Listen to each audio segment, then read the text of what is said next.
Pundasyon, hindi dekorasyon. Ito ang inyong mensaherong gutom at may tanong ako. Alam mo yung mga taong pagdating sa usapan, magagaling na arkitekto, yung mauhusay mag-drawing, yung biglan lang mangi-Indian. Alam kong marami kang kilalang ganyan. At ako rin. Kung ako ang tatanungin mo, may isang barkadahan akong naiisip. Agad-agad! Hindi ko nasasabihin kung sino sila, pero kilala nyo kung sino kayo. At nitong huli, nag-iaya silang magkita-kita kami.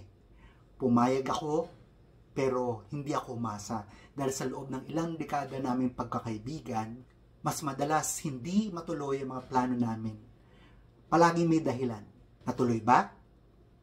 1.5 years later. Natuloy nga ba? Takot ba silang magkita-kita kami? O takot silang mautangan? Magbabayad naman ako eh. Hindi ko alam.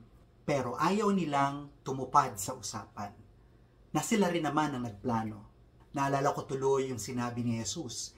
Hindi raw lahat na nagsasabi ng Panginoon, Panginoon ay makakapasok sa kaharian ng langit. Kundi yung mga tumutupad lamang sa kalooban ng Ama.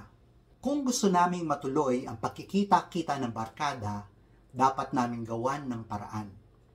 At kung gusto mong mapunta sa langit, dapat ganun din. Gusto mo, ngayon na. Ibig sabihin, hindi sapat na alam lang natin ang tama. At hindi tamang sabihin, mabuti akong tao kahit hindi ako nagsisimba. Talaga ba? At hindi sapat na marunong lamang tayong magdasal, magsimba, o magsabi ng, mahal ko si Lord. Ano ba ang pundasyon natin sa paggawa ng mabuti? Pundasyon, MacFactor o Maybelline? Oo, pundasyon. At gaano ito katatag? Nakatayo ba sa matatag na pundasyon ang mga paninindigan mo? Kumbaga, may dalawang klase ng tao. Isa, nagtayo ng bahay sa bato, kahit anong bagyo, hindi matinag. Yung isa naman, nagtayo ng bahay sa buhanginan. Maganda siguro sa panlabas, pero pagdating ng ulan, ng hangin, gumuguho agad. Ang tanong ko ngayon, saan ka nagtatayo ng buhay mo?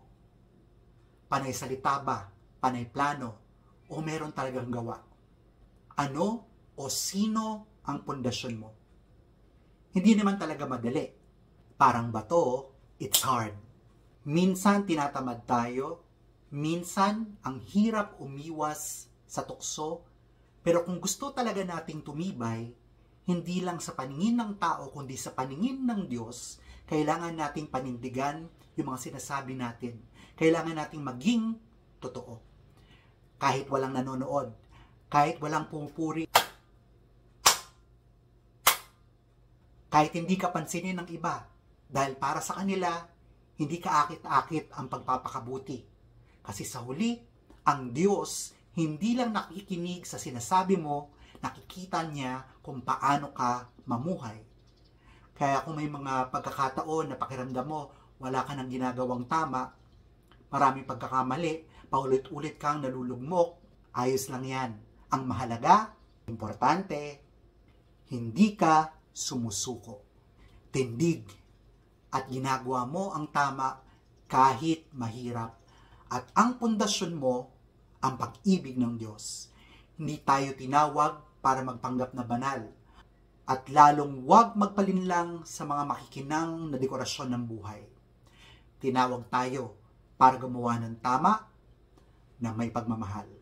Tandaan, pundasyon, hindi dekorasyon.